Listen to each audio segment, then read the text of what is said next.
Topic है लोकसभा की शक्ति, अधिकार एवं कार्य।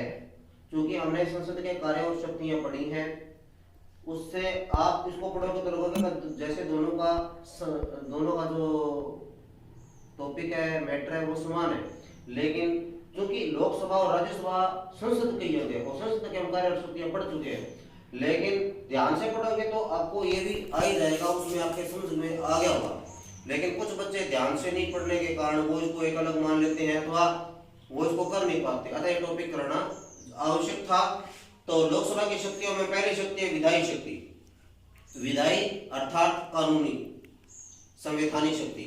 तो संसद है वो संघीय सूची और समवर्ती सूची पर कानून बना सकती है, लेकिन विशेष परिस्थितियों में, विशेष कारणों से राज्य सूची के विषयों पर भी कानून बना सकती है।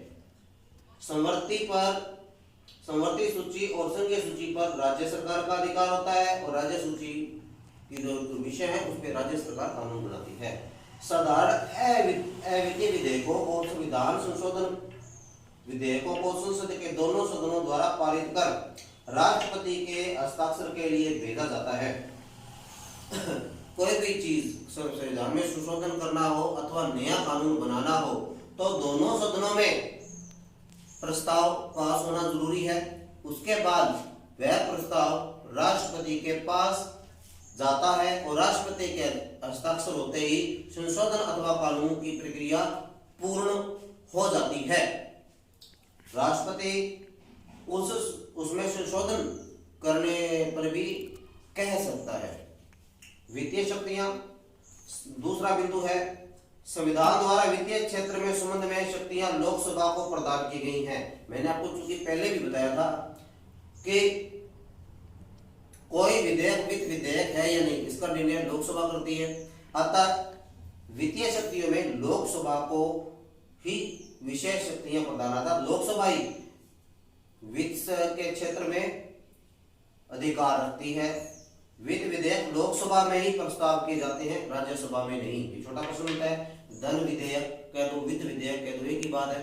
तो धन विधेयक या वित्त विधेयक लोकसभा में ही प्रस्तावित किए जाते हैं, राज्यसभा में नहीं। अब आपसे पूछ लेता है वित्त विधेयक या धन विधेयक पारित प्रस्तावित होते हैं लोकसभा में, राज्यसभा में, लोकसभा और राज्यसभा दोनों में अथवा विधान सभाओं में, तो आपको लोकसभा ही करके आना है। तो आप ध्यान से पढ़ो इनको, छोटे प्रश्न इसमें ही ऐड हैं। राज्यसभा विधेयक में संशोधन के लिए केवल सुझाव दे सकती है। देखो, वित्त विधेयक की शक्ति लोकसभा के पास है, लेकिन राज्यसभा के पास इस विषय पर कोई अधिकार प्राप्त नहीं है, लेकिन वह संशोधन का सुझाव दे सकती है और उस संशोधन के सुझाव को मानना अथवा न मानना लोकसभा के विवेक पर, अर्थात लोकसभा के जो सदस्य हैं उनके विवेक पर निर्भर करता है। वो उचित या अनुचित के सोच करके उस वित्त विधेयक को पारित कर सकते हैं। तीसरा है कार्यपालिका पर नियंत्रण की शक्ति। संविधान में संसदात्मक व्यवस्था है।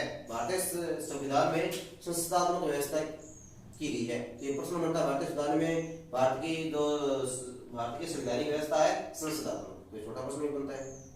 लेकिन हमारे पढ़े होते हैं, लेकिन हम गलत करके आते हैं क्योंकि हम समझ के नहीं पढ़ते। जिसके अनुसार संघीय कार्यपालिका अर्थात मंत्रिमंडल संसद के प्रति उत्तरदायी होता है और विशेषकर लोकसभा के प्रति। और विशेषकर लोकसभा के प्रति उत्तरदायी क्यों होता है? क्योंकि लोकसभा में ही जनता द्वारा प्रत्यक्ष चुने प्रतिनिधि बैठते हैं, वो ज्यादा उत्तरदायी होते हैं जनता के प्रति। अतः कार्यपालिका पर नियंत्रण है वो संसद द्वारा रखा जाता है, विशेषकर लोकसभा के द्वारा। मंत्रिमंडल केवल लोकसभा के विश्वास तक पद पर रहते हैं, यानी अलग अलग विभाग के अलग अलग मंत्री, कैबिनेट मंत्री बनाए जाते हैं जो अपने विभाग के सर्वे सर्वा होते हैं। लेकिन मंत्रिमंडल लोकसभा को विश्वास में लेकर कार्य करता है और लोकसभा के विश्वास तक ही मंत्रिमंडल कार्य करता है। संविधान संशोधन व संशोधन संबंधी शक्ति, ये चूंकि पहले भी आ चुका है, आपने पढ़ा, ध्यान से सुना होगा। तो लोकसभा और राज्यसभा मिलकर संविधान संशोधन करते हैं। लोकसभा और राज्यसभा संसद के दोनों अंग मिलकर संविधान संशोधन करते हैं। अगर संविधान संशोधन संबंधी कार्य होता है भारतीय संविधान के अनुसार, तो आप लोकसभा, राज्यसभा, विधानसभा, राज्य विधानसभा, तो आपको लोकसभा राज्यसभा अर्थात संसद के दोनों सदनों के द्वारा होता है। ध्यान से आपको करना है। अनुच्छेद 368 में संविधान संशोधन का कार्य संसद द्वारा किया जाएगा। संविधान संशोधन कार्य संसद द्वारा ही किया जाएगा। ये किस अनुच्छेद में वर्णित है? अनुच्छेद 368 में। ये सेकंड ग्रेड में भी आया था प्रश्न। और पांचवा है निर्वाचन मंडल के रूप में कार्य।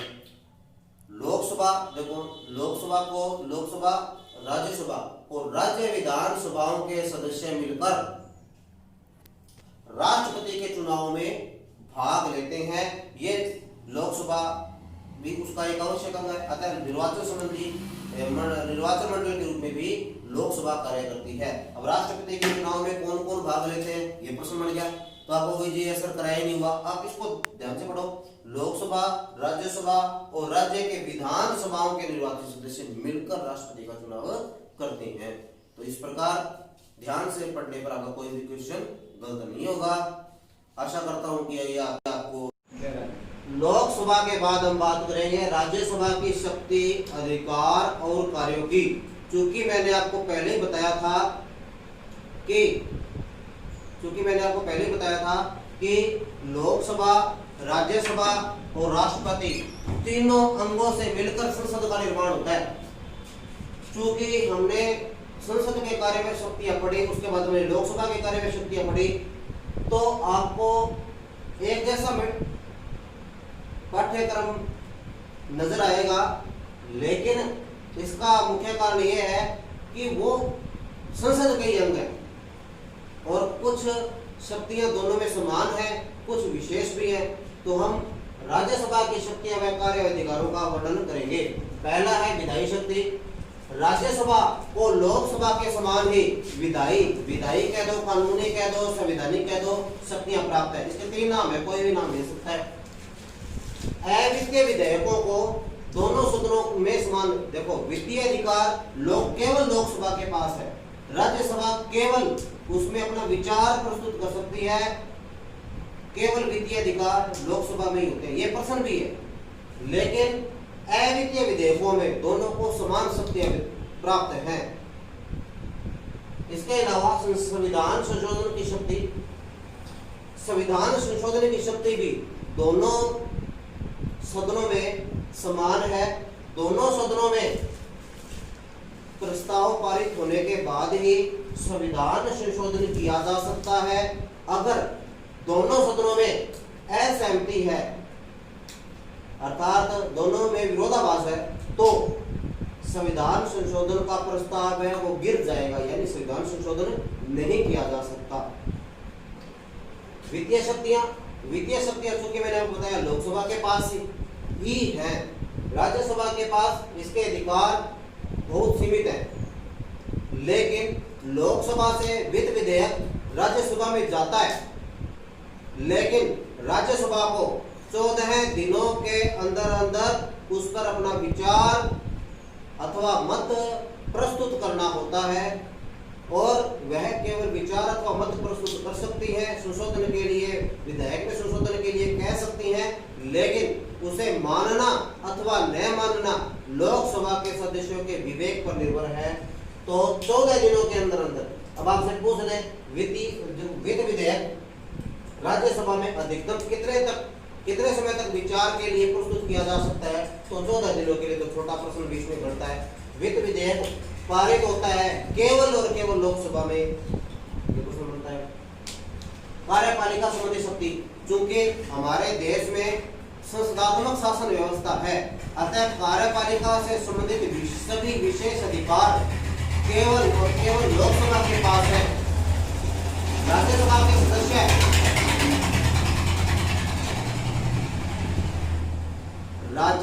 सदस्य संसद में प्रस्तावों के विषय में केवल प्रश्न अथवा पूरक प्रश्न पूछ सकते हैं। प्रश्न यानी किसी बात पर अपने मन के भावों को व्यक्त करना। प्रश्न पूरक प्रश्न अर्थात जिस विभाग के मंत्री ने कोई बात कही है उस पर उससे संबंधित प्रश्न वो पूरक प्रश्न पूछ सकता है, उसकी आलोचना कर सकता है। लेकिन राज्यसभा के पास ये अधिकार नहीं है कि वह अविश्वास प्रस्ताव पारित करके किसी भी मंत्री को उसके पद से हटा सके। ये राज्यसभा के पास अधिकार नहीं है, ये लोकसभा के पास अधिकार है। क्यों? इसका उत्तर यह है क्योंकि लोकसभा जनता द्वारा प्रत्यक्ष प्रतिनिधि होते हैं, राज्यसभा में अप्रत्यक्ष रूप से प्रतिनिधि जाते हैं। तो चूंकि जनता प्रत्यक्ष रूप से लोकसभा के प्रति जिम्मेवार होती है, अतः उनको ही ये अधिकार है। 5 में विविध शक्तियां राज्यसभा और लोकसभा दोनों मिलकर राष्ट्रपति और उपराष्ट्रपति के चुनाव में भाग लेते हैं। आप चाहो तो इसको 2 अलग-अलग बिंदुओं में बना सकते हो, क्योंकि थ्योरेटिकल विषयों में जितने बिंदु होंगे उतने ही ज्यादा अंक आएंगे और उतना ही वो प्रभावशाली बढ़ेगा। दूसरी बात है, ये बिंदु जिसमें है उससे अलग रोमन, ये देखो ये अलग संख्या में, इंग्लिश संख्या में, ये रोमन संख्या में। तो मुख्य बिंदु आप जिस संख्या में लिखते हो अंदर के बिंदु से अलग संख्या में लिखना, ये भी ध्यान रखना है आपको, क्योंकि आपको बार-बार कहा जाता है लेकिन फिर भी गलती हो जाती है। दूसरा है, राज्यसभा में लोकसभा के सदस्य मिलकर राष्ट्रपति, सर्वोच्च न्यायालय के मुख्य न्यायाधीश और संवैधानिक पदाधिकारियों को महाभियोग लगा करके हटा सकते हैं। महाभियोग संसद के दोनों सदनों में प्रस्तावित होना आवश्यक है, तो ही महाभियोग लगेगा। अगर किसी भी सदन में अविश्वास है तो महाभियोग नहीं लग सकता, क्योंकि यह न्यायपालिका की स्वतंत्रता का मामला है, अतः ये प्रक्रिया बहुत कठिन है। कई बार तो ऐसा हो जाता है कि जिस पार्टी की सरकार है वो भी कम, अगर उसके पास मत है तो भी वह महाभियोग लागू नहीं कर पाती। ये थोड़ी प्रक्रिया कठिन है। तीसरा है, उपराष्ट्रपति को देखो, राज्यसभा के जो मुख्य पदाधिकारी हैं वो होते हैं सभापति और उपसभापति। राज्यसभा का पदेन सभापति केवल और केवल उपराष्ट्रपति होता है और कोई नहीं हो सकता। तो वो क्या करता है, राज्यसभा की अध्यक्षता करता है। तो राज्यसभा के अध्यक्ष का वो सभापति होता है, मुख्य रूप से अध्यक्ष मान लो आप होता है। तो उपराष्ट्रपति को हटाने का जो प्रस्ताव है वो सबसे पहले प्रथम बार, क्योंकि दोनों सदनों में प्रस्तावित होगा, प्रथम बार लोकसभा में ही प्रस्तावित होता है। लोकसभा से ही मांग शुरू होगी राष्ट्रपति को हटाने की। लोकसभा इसमें प्रथम बार प्रस्ताव उपराष्ट्रपति को हटाने का पारित नहीं कर सकती। और 1 माह से यदि अधिक अवधि तक आपातकाल रखने पर प्रस्ताव का अनुमोदन लोकसभा राज्यसभा दोनों में अलग अलग विशेष बहुमत से प्रस्तावित होना आवश्यक है। देखो, बाहरी युद्ध में, वित्तीय आपातकाल, वित्तीय आपात अथवा वित्तीय संकट के दौरान अथवा गृह युद्ध की स्थिति में आपातकाल लगता है। गृह युद्ध अर्थात देश के अंदर जो युद्ध है आपसी, वो ऐसी स्थिति में आपातकाल लगता है। यदि उसको 1 माह से अधिक समय तक लागू करना हो तो संसद के दोनों सदनों के सदस्य अलग अलग मिलकर के नहीं, ये ध्यान रखना है, अलग अलग विशेष बहुमत प्राप्त होने पर ही आपातकाल को आगे बढ़ाया जा सकता है, अन्यथा नहीं।